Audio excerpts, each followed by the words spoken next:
ఓం శాంతి. April 22వ తారీఖు 2024 ప్రాతఃమురళి. ఓం శాంతి. బాబ్దాదా మధువనము. ఈరోజు మధుర మహావాక్యాలు బాబా చెప్తున్నారు. మధురమైన పిల్లలు, సర్వుల సద్గతి దాత ఒక్క తండ్రే. తండ్రి వంటి నిష్కామ సేవను ఇంకెవ్వరు కూడా చెయ్యలేరు. ప్రశ్న: కొత్త ప్రపంచాన్ని స్థాపన చేయడానికి తండ్రి ఏ శ్రమను చేయాల్సి ఉంటుంది? జవాబు: పూర్తిగా అజామిళుల వంటి పాపులను మళ్ళీ లక్ష్మీనారాయణల వలె పూజ్య దేవతలుగా తయారు చేసే శ్రమను తండ్రి చేయవలసి ఉంటుంది. తండ్రి పిల్లలైన మిమ్మల్ని దేవతలుగా తయారు చేసే శ్రమను చేస్తారు. మిగిలిన ఆత్మలందరూ శాంతిధామానికి తిరిగి వెళ్తారు.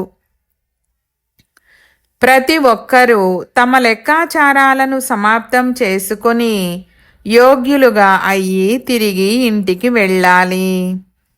పాట: ఈ పాపపు ప్రపంచము నుండి. ఓం శాంతి. మధురాతి మధురమైన ఆత్మిక పిల్లలు పాటను విన్నారు. ఇది పాపపు ప్రపంచమని పిల్లలకు తెలుసు. కొత్త ప్రపంచము పుణ్య ప్రపంచము.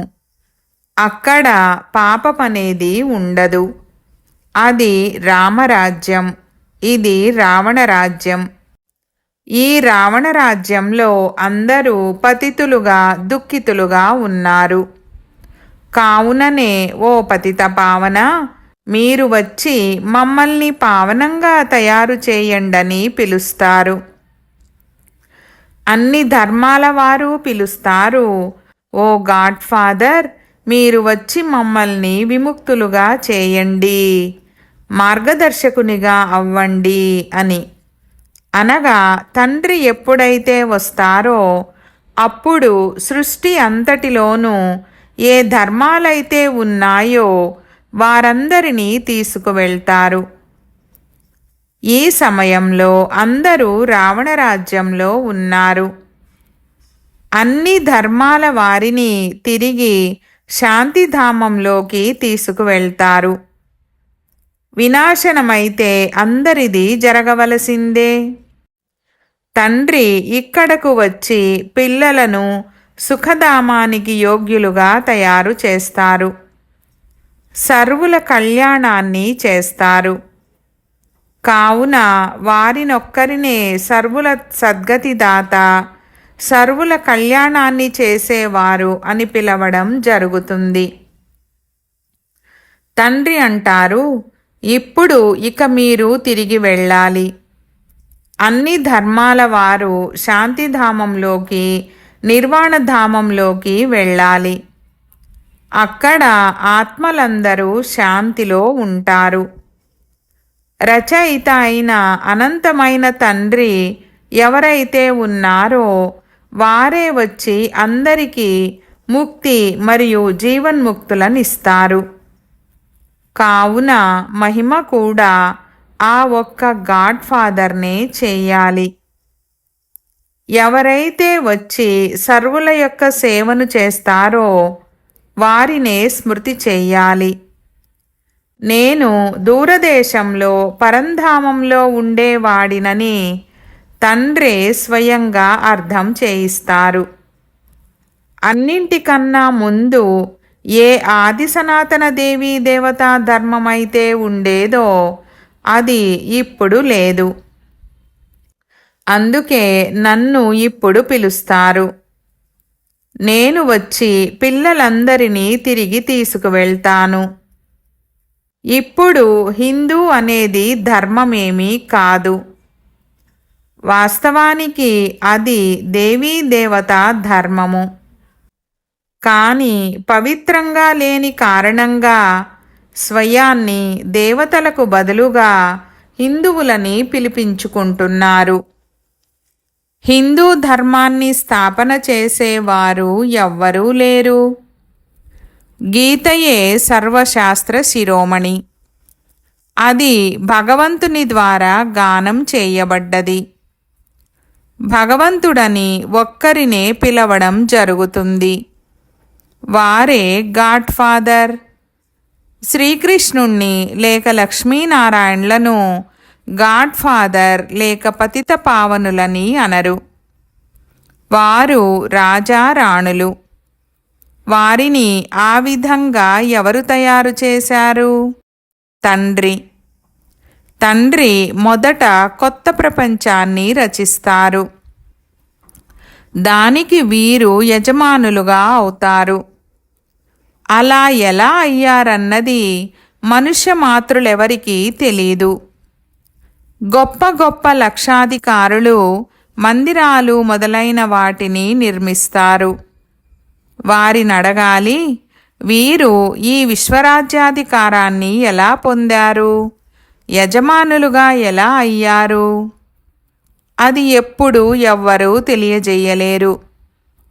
ఏ కర్మలు చేసిన కారణంగా ఇంతటి ఫలాన్ని పొందారు? ఇప్పుడు తండ్రి అర్థం చేయిస్తున్నారు, మీరు మీ ధర్మాన్ని మర్చిపోయారు. ఆది సనాతన దేవీ దేవతా ధర్మము గురించి తెలియని కారణంగా అందరూ ఇతర ధర్మాలలోకి కన్వర్ట్ అయిపోయారు.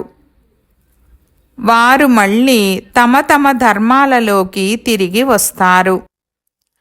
ఆది సనాతన దేవీ దేవతా ధర్మానికి చెందిన వారెవరైతే ఉన్నారో వారు మళ్ళీ తమ ధర్మంలోకి వచ్చేస్తారు. క్రిస్టియన్ ధర్మానికి చెందిన వారైతే మళ్ళీ క్రిస్టియన్ ధర్మంలోకి వచ్చేస్తారు. ఆ ఆది సనాతన దేవీ దేవతా ధర్మం యొక్క అంటూ కట్టబడుతోంది.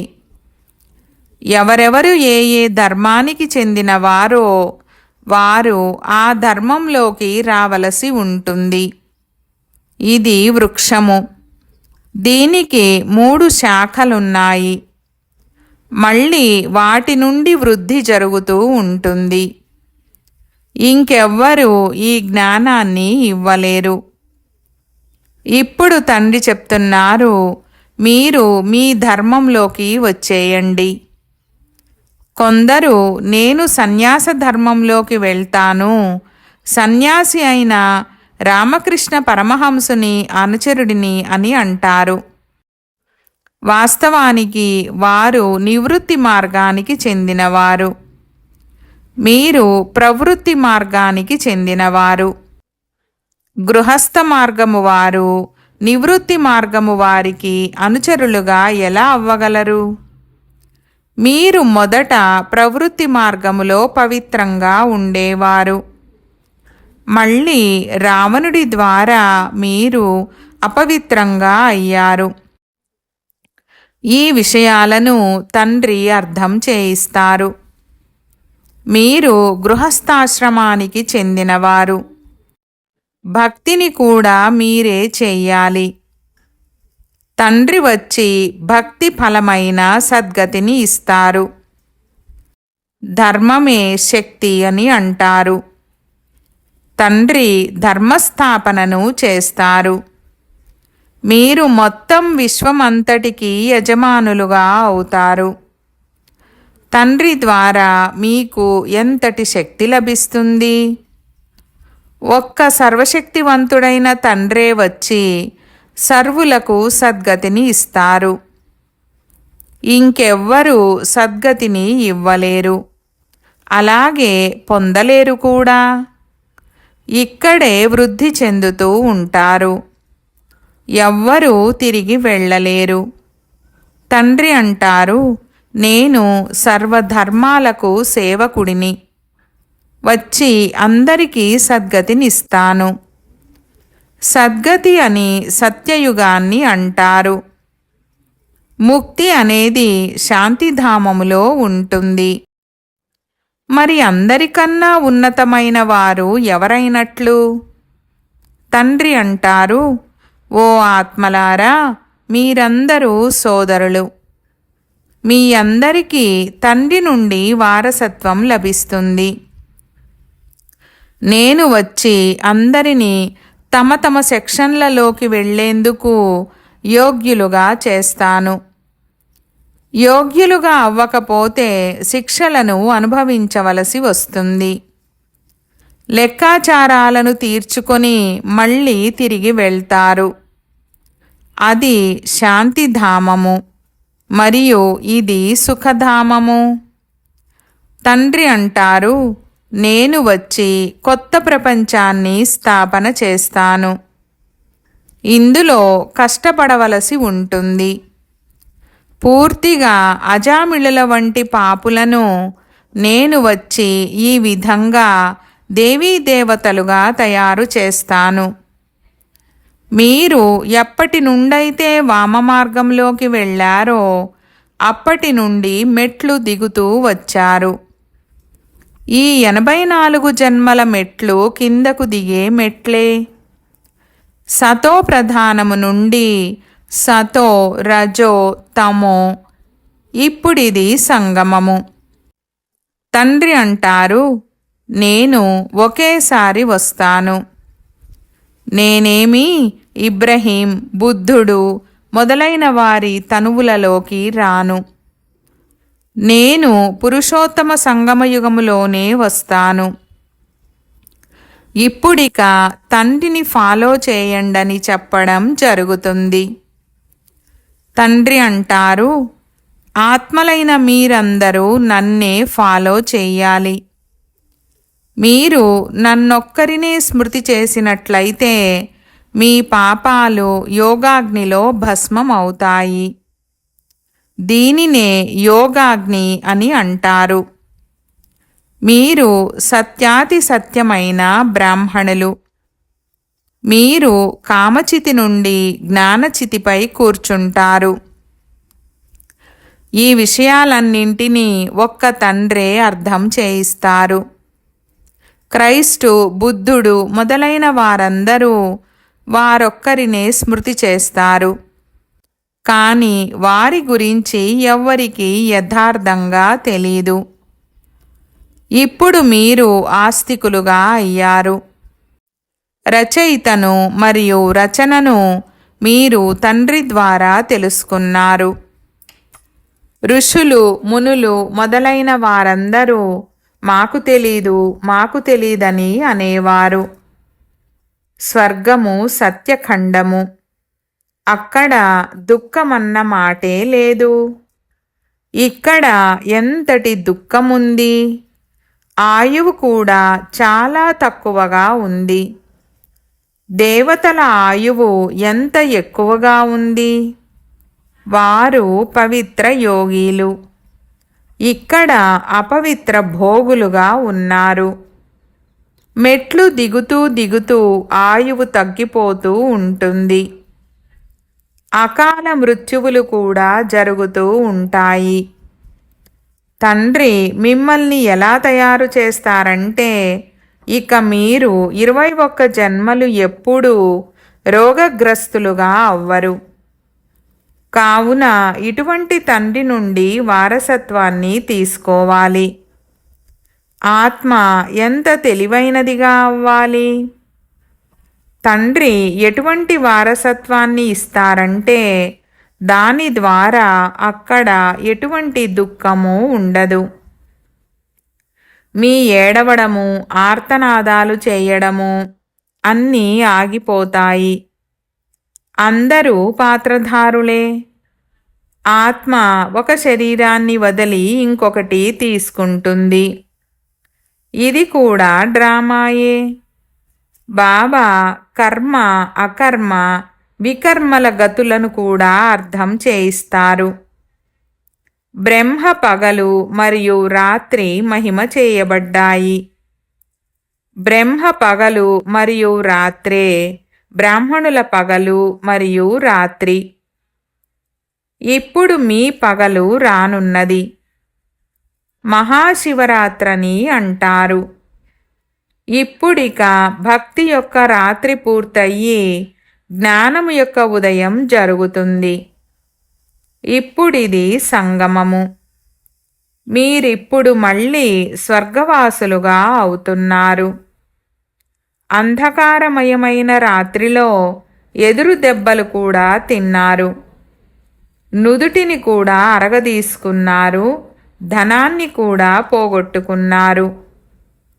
ఇప్పుడు తండ్రి అంటున్నారు, నేను మిమ్మల్ని శాంతిధామంలోకి మరియు సుఖధామంలోకి తీసుకువెళ్లేందుకు వచ్చాను. మీరు ఒకప్పుడు సుఖధామ నివాసులుగా ఉండేవారు. 84 జన్మల తర్వాత దుఃఖధామంలోకి వచ్చి చేరుకున్నారు. ఇప్పుడు బాబా మీరు ఈ పాత ప్రపంచంలోకి రండి అని పిలుస్తారు. ఇది మీ ప్రపంచం కాదు. మీరిప్పుడు యోగబలముతో మీ ప్రపంచాన్ని స్థాపన చేస్తున్నారు. మీరిప్పుడు డబల్ అహింసకులుగా అవ్వాలి. కామఖడ్గాన్ని ఉపయోగించకూడదు. గొడవలు, కొట్లాటలు చేయకూడదు. తండ్రి అంటారు, నేను ప్రతి 5000 సంవత్సరాల తర్వాత వస్తాను. ఈ కల్పము 5000 సంవత్సరాలది, అంతేగాని లక్షల సంవత్సరాలది కాదు. ఒకవేళ ఇది లక్షల సంవత్సరాలది ఉన్నట్లయితే ఇక్కడ ఎంతో జనాభా పెరిగిపోయి ఉండేది. కేవలం ప్రగల్భాలు పలుకుతూ ఉంటారు. అందుకే తండ్రి అంటారు, నేను కల్పకల్పము వస్తాను. నాకు కూడా డ్రామాలో పాత్ర ఉంది. పాత్ర లేకుండా నేను ఏమీ చెయ్యలేను. నేను కూడా డ్రామా బంధనంలో ఉన్నాను. ఎప్పుడైతే సమయం వస్తుందో అప్పుడే ఖచ్చితంగా వస్తాను. మన్మనాభవ. కానీ దీని అర్థము కూడా ఎవరికీ తెలియదు. తండ్రి అంటారు, దేహపు సర్వ సంబంధాలను వదిలి నన్నొక్కరినే స్మృతి చేసినట్లయితే అంతా పావనంగా అయిపోతారు. పిల్లలు తండ్రిని స్మృతి చేసే శ్రమను చేస్తూ ఉంటారు. ఇది ఈశ్వరీయ విశ్వవిద్యాలయము. ఇటువంటి విద్యాలయము ఇంకెక్కడా ఉండదు. ఇక్కడకు ఈశ్వరుడైన తండ్రి వచ్చి మొత్తం విశ్వమంతటిని పరివర్తన చేస్తారు. నరకాన్ని స్వర్గంగా చేస్తారు.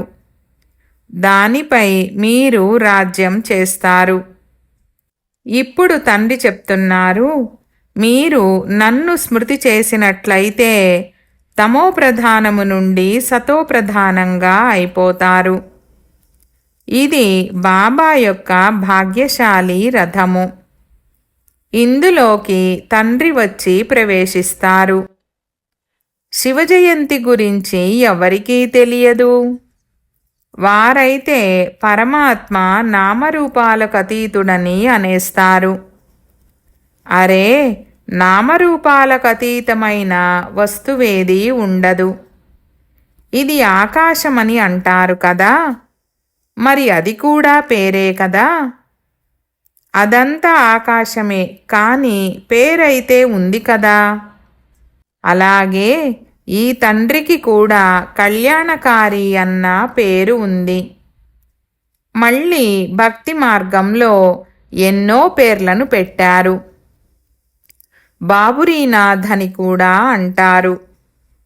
వారు వచ్చి కామఖడ్గము నుండి విడిపించి పావనంగా తయారు చేస్తారు. నివృత్తి మార్గము వారు బ్రహ్మతత్వమునే పరమాత్మగా భావిస్తారు. దానినే స్మృతి చేస్తారు. వారు బ్రహ్మయోగులు, తత్వయోగులుగా పిలువబడతారు. కానీ అది కేవలం నివసించే స్థానం మాత్రమే. దానిని బ్రహ్మాండమని అంటారు. వారేమో బ్రహ్మతత్వమునే భగవంతునిగా భావిస్తారు. తాము అందులో లీనమైపోతామని భావిస్తారు. అనగా ఆత్మను వినాశీగా చేసేస్తారు. తండ్రి అంటారు, నేనే వచ్చి సర్వుల సద్గతిని చేస్తాను. అందుకే ఒక్క శివబాబా జయంతియే వజ్రతుల్యమైనది. మిగిలిన జయంతులన్నీ గవ్వతుల్యమైనవి. శివబాబాయే సర్వుల సద్గతిని చేస్తారు. కావున వారు వజ్రతుల్యమైన వారు. వారే మిమ్మల్ని స్వర్ణయుగంలోకి తీసుకువెళ్తారు. ఈ జ్ఞానాన్ని మీకు తండ్రే వచ్చి చదివిస్తారు. దీని ద్వారా మీరు దేవీ దేవతలుగా అవుతారు. తర్వాత ఈ జ్ఞానం కనుమరుగైపోతుంది. ఈ లక్ష్మీనారాయణలలో రచయిత మరియు రచనల జ్ఞానం లేదు. పిల్లలు పాటను విన్నారు. అందులో ఏమంటారంటే, ఎక్కడైతే శాంతి మరియు విశ్రాంతి ఉంటుందో మమ్మల్ని అటువంటి స్థానానికి తీసుకెళ్ళండి అని. అదే శాంతిధామము మరియు సుఖధామము. అక్కడ అకాల మృత్యువనేది ఉండదు. కావున పిల్లలను ఆ సుఖశాంతుల ప్రపంచంలోకి తీసుకువెళ్లేందుకు తండ్రి వచ్చారు. అచ్చా, మీఠే మీఠే సికీలధే బచ్చోం ప్రతి मात पिता बाप दादा का याद प्यार और गुड मॉर्निंग। रूहानी बाप के रूहानी बच्चों को नमस्ते।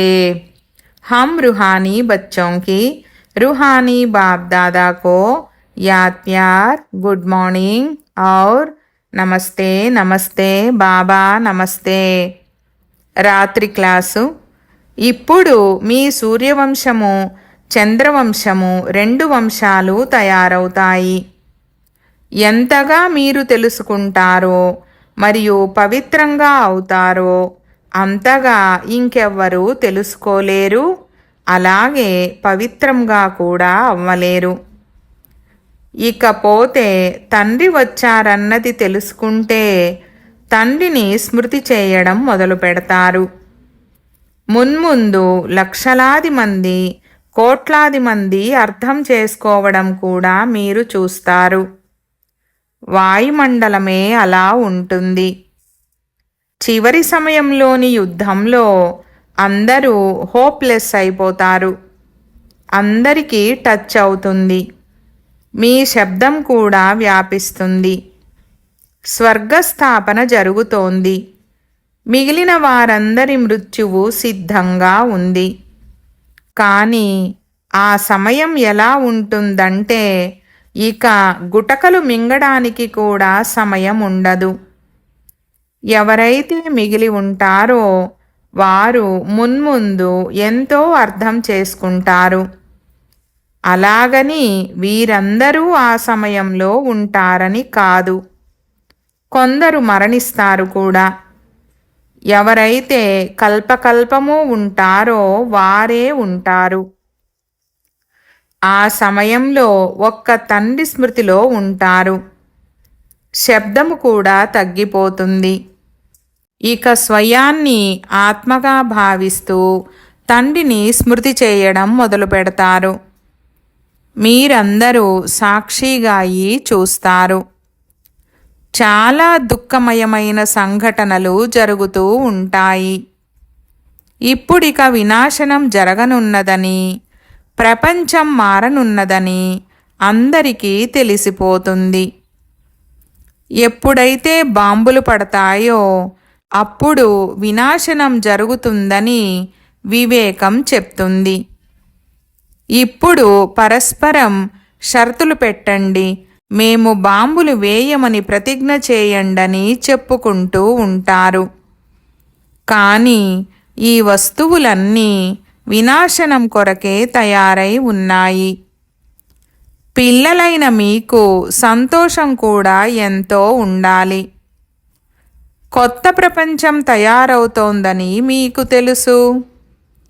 తండ్రే కొత్త ప్రపంచాన్ని స్థాపన చేస్తారని మీరు అర్థం చేసుకున్నారు. అక్కడ దుఃఖమన్న మాటే ఉండదు. దాని పేరే ప్యారడైజ్. ఏ విధంగా మీకు నిశ్చయముందో అలాగే మున్ముందు ఎంతోమందికి ఉంటుంది. ఏమవుతుందంటే ఎవరైతే అనుభవాన్ని పొందేది ఉందో వారు మున్ముందు ఎంతో పొందుతారు. చివరి సమయంలో స్మృతి యాత్రలో కూడా ఎంతగానో ఉంటారు. ఇప్పుడు ఇంకా సమయం ఉంది. పురుషార్థం పూర్తిగా చేయకపోతే పదవి తగ్గిపోతుంది.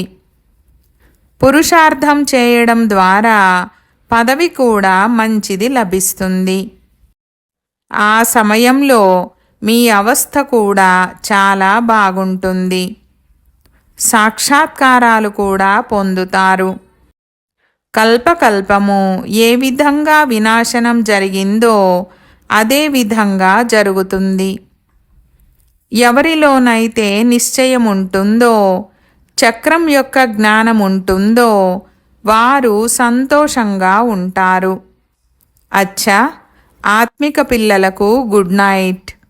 ధారణ కొరకు ముఖ్య సారము. 1వ పాయింట్, డబల్ అహింసకులుగా అయ్యి యోగ బలముతో ఈ నరకాన్ని స్వర్గంగా తయారు చేయాలి. తమో ప్రధానము నుండి సతో ప్రధానంగా అయ్యే పురుషార్థాన్ని చేయాలి. 2వ పాయింట్, ఒక్క తండ్రిని పూర్తిగా ఫాలో చేయాలి. సత్యాతి సత్యమైన బ్రాహ్మణులుగా అయ్యి యోగాగ్ని ద్వారా వికర్మలను దగ్ధము చేసుకోవాలి. అందరినీ కామచితి నుండి దించి జ్ఞానచితిపై కూర్చోబెట్టాలి. వరదానము: నిస్వార్థ మరియు నిర్వికల్ప స్థితి ద్వారా సేవ చేసే సఫలతామూర్త భవ. వివరణ: సేవలో సఫలతకు ఆధారము మీ నిస్వార్థ మరియు నిర్వికల్ప స్థితి. ఈ స్థితిలో ఉండేవారు సేవ చేస్తూ స్వయం కూడా సంతుష్టంగా మరియు హర్షితంగా ఉంటారు మరియు వారి ద్వారా ఇతరులు కూడా సంతుష్టంగా ఉంటారు. సేవలో సంఘటన ఉంటుంది మరియు సంఘటనలో భిన్న భిన్న విషయాలు, భిన్న భిన్న ఆలోచనలు ఉంటాయి. కానీ అనేకతలో తికమక పడకండి. ఎవరిది ఒప్పుకోవాలి, ఎవరిది ఒప్పుకోకూడదని ఇలా ఆలోచించకండి. నిస్వార్థ మరియు నిర్వికల్ప భావముతో నిర్ణయం తీసుకున్నట్లయితే ఎవ్వరికీ కూడా వ్యర్థ సంకల్పాలు రావు మరియు సఫలతామూర్తులుగా అవుతారు. స్లోగన్: ఇప్పుడు సకాష్ ద్వారా బుద్ధులను పరివర్తన చేసే సేవను ప్రారంభించండి. ఓం శాంతి.